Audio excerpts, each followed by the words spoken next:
Hello, this is your host, Matthew Corbin, and I am with my good friend Caitlin over here. Hi. And today we'll be talking about one manga that she recommended, or manhwa, more specifically. She recommended called How Did I Become a Princess, right? Who made me a Who Made princess? Me a Princess, Yeah, yes. excuse you. Sorry. Just start off, do you have any things about this manga that you enjoy? I'm not one to read manga, manhwa, any of the above. I'm not much of a reader. I have no idea what got me started, but I started reading this one and I just really liked it. It's not very high stakes, especially not at the start of it. And so it was just really relaxing and it's really sweet too. So those are the reasons I decided to stick reading with it. Yeah, you had me. I read the first 15 chapters originally. That's what we're going to be discussing today. But I think now with me, you, and Zeke, we're sitting there and we're reading. It was like a little book club occasionally. So we're on like chapter 40 or something now. Yeah. I really do enjoy it. I'm not a big fan of the ones that are more towards like female like mangas, but this is one of the few, just like I did Nana the other day, that I really enjoy. So let's start with Cloud. What do you think of Cloud? I really, really like him. He's the father in this story. There's a lot of, it's one of those stories that's like, oh, I woke up as a character in this fictional story. And the basic plot of the story is, oh my goodness, I'm this like bastard kid of this king, emperor, and he hates this daughter for some reason that she doesn't really know. And so anyway, this Claude, he's a real booty hole. Throughout the most of it, he's really, really scary to the main character. She's just trying to prevent her death because, as far as she's aware, he's gonna kill her when she hits like, I don't know, 16. I can't remember. So the whole plot of it is just her trying to appease this a-hole of a dad, and it's really, really sweet. Whenever they first meet, you can just see that he is curious about her, but clearly doesn't like her, and just how his affections slowly grow the more time they end up having to spend with each other.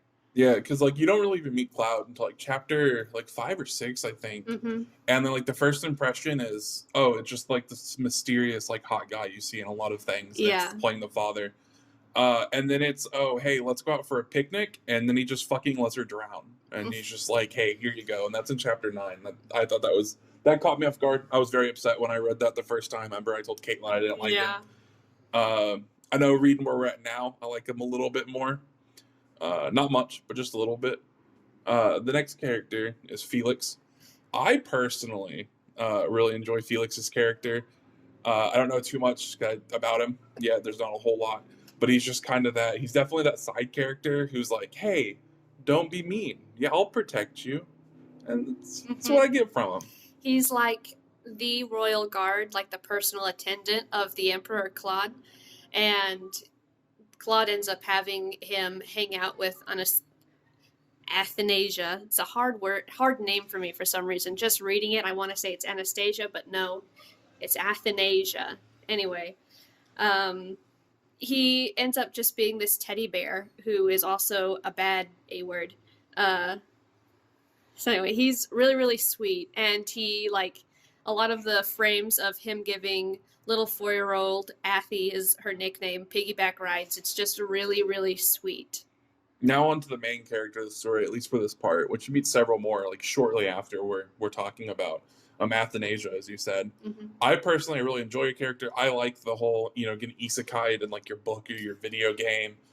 There's several, like, what was it? The one where she got put in the video game? I know you talked, it's a big anime. It's like the Duchess or something. Oh, yeah. Villainess. Reincarnate as a villainess. Yeah, that's such a good book. I really like those style of isekai where they're just put in something where they know, hey, I got to change my fate.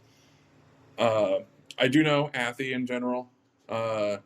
I very much enjoy your character for a main character. She doesn't bore me.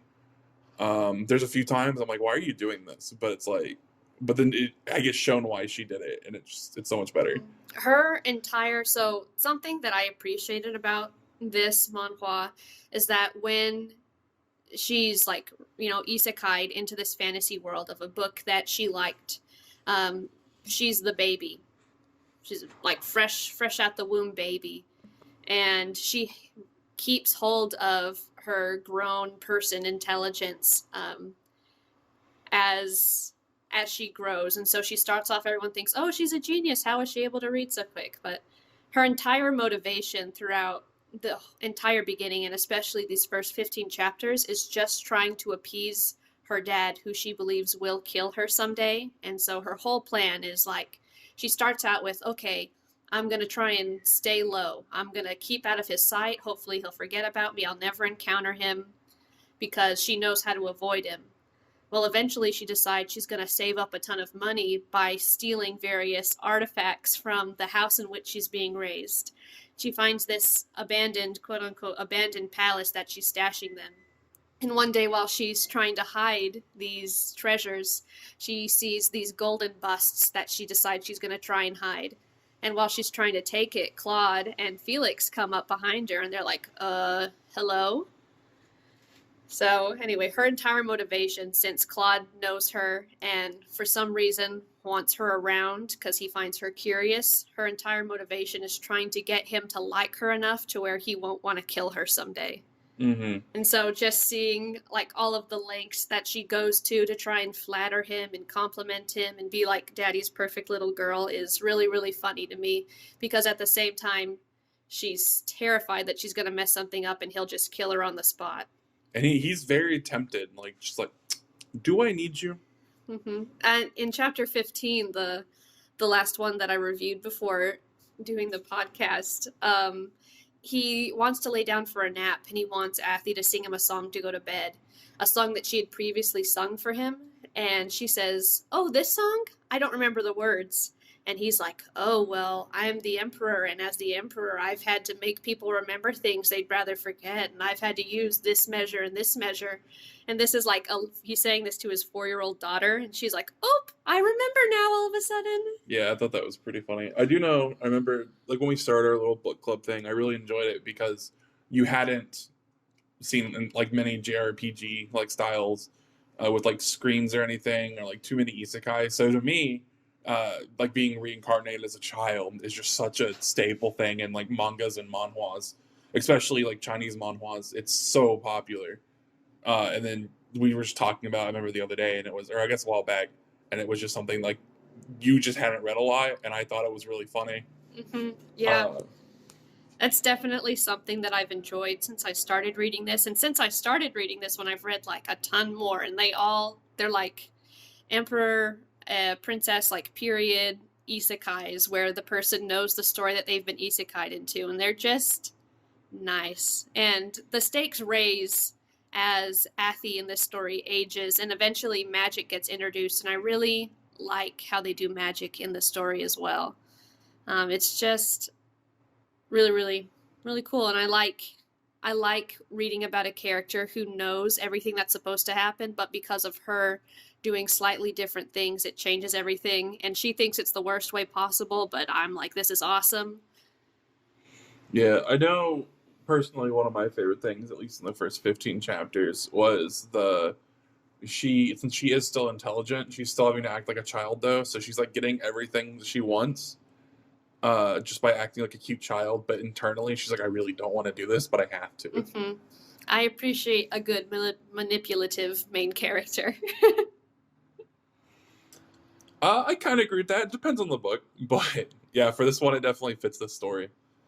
Honestly, there's not too much that I dislike about this one in the beginning, or even where I'm at. I haven't found anything I'm just straight up I don't like. Do you have anything you just don't like about the story without giving too much away? There are certain points where I'm like it's like, oh man, everything's going great, and then all of a sudden it's just the worst turn it could possibly take, and then I'm anxious, like, is everything going to be all right? Will everyone be able to be happy again? And I'm just so anxious and just waiting for everything to be right. So it's just, I mean, other than just this is a really well-written story causing the reader to be anxious for the characters, I really enjoy it, and I am keeping up with it. And I'm a binge reader. I'm a binge everything-er, and I'm keeping up with this weekly, so it's really enjoyable. The art took a little bit of adjusting, only because it's very flowery, I guess I would say. Yeah, I can agree with that. That did take a little bit. It's very colorful and in your face. Like even the moments where it's supposed to be dark, it's still just there's so many bright blues and Mhm. golds and But after reading just a few chapters, I was like, okay, this is it. It's fine. I got used to it pretty quick. so. What would you rate the art out of 10? Rating the art, I'd probably give it a 7. Yeah, I think I'd give it like a 6 or a 7. It is very flowery. I do wish that when they're in the moments where it's supposed to be kind of darker, the art just the color, not even the art style, would just turn a little bit darker because it's still so bright. But I definitely can see where people would like this style of coloring and stuff. Now, personally, I think the story. I'm not too far into it yet. I think the story is a good 6 or 7. You've told me some things that are going to happen later that makes me kind of excited for it. But what would you say? Because you're caught up with it. What would you rate the story for readers to read now? I would rate the story as being like an 8.5 or 9. I really, really enjoyed, and they raised the stakes in just the best way possible, I think, as the story progresses.